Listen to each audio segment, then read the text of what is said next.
Bonjour à tous et bienvenue sur boursicoté.com pour cette nouvelle analyse technique Forex, matières premières et crypto-monnaie. Avec une paire de devises euro-dollar qui revient au contact de cette zone ici des 1.10. Hier, j'attire votre attention sur la possibilité d'avoir soit ici une poursuite au-delà de cette zone et on confirme donc la poursuite du biais haussier, soit on vient casser ici la zone des 1,0750 pour avoir une configuration en double top. Tant que l'on était au-dessus des 1.0850, on avait une probabilité plutôt haussière, c'est ce qui est en train de se confirmer. Donc une rupture ici de cette zone libérerait cette énergie pour nous permettre de continuer vers ces niveaux ici des 1.1090 et 1.1250. Donc pour l'instant, on reste dans une dynamique haussière. On a ici cette zone de support oblique. Attention, elle n'est définie que par 2 points significatifs. Et si on vient inscrire ici de nouveau plus haut, on aura un signal de poursuite sur cette paire de devises euro-dollar. Sur la paire de devises livre sterling contre dollar américain, c'est approximativement le même constat. On a eu ici donc un troisième point significatif qui est venu confirmer la zone de support oblique. On a eu un nouveau point haut significatif ici par rupture de cette zone des 1.2750. La phase de consolidation n'est même pas revenue ici chercher les moyennes mobiles alors que nous avions ici une configuration de contact sur bande de Bollinger supérieure avec une moyenne mobile exponentielle sous sa moyenne mobile arithmétique. Cela nous donne en général des retours assez violents. Là, on ne l'a pas eu. On revient au contact ici de cette zone de résistance des 1.2750. Une rupture de cette zone nous ouvrirait la voie vers de nouveaux objectifs. On aurait 1.2870, 1.30, donc dans le suivi de cette dynamique. Donc tant que l'on reste au-dessus de cette zone de support oblique et au-dessus de cette zone ici intermédiaire des 1.25, la tendance reste haussière sur cette paire de devises livre sterling contre dollar américain.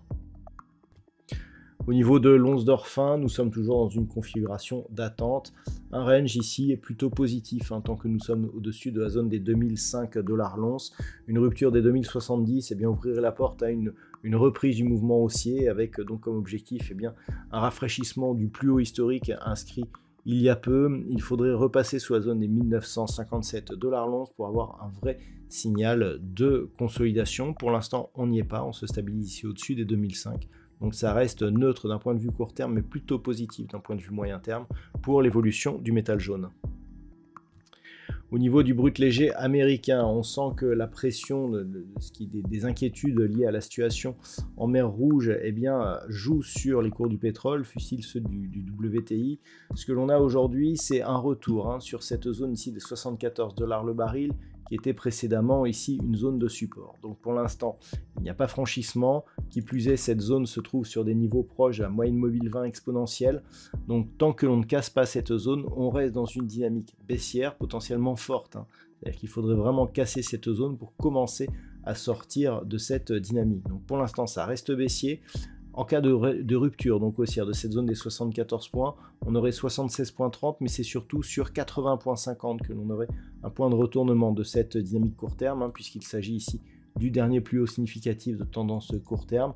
Donc globalement, tant que l'on reste sous ce niveau, ça reste baissier. Attention, tant que l'on est ici sous 74, l'objectif ici, c'est dans un premier temps 67,50, mais surtout 64,40 $ le baril.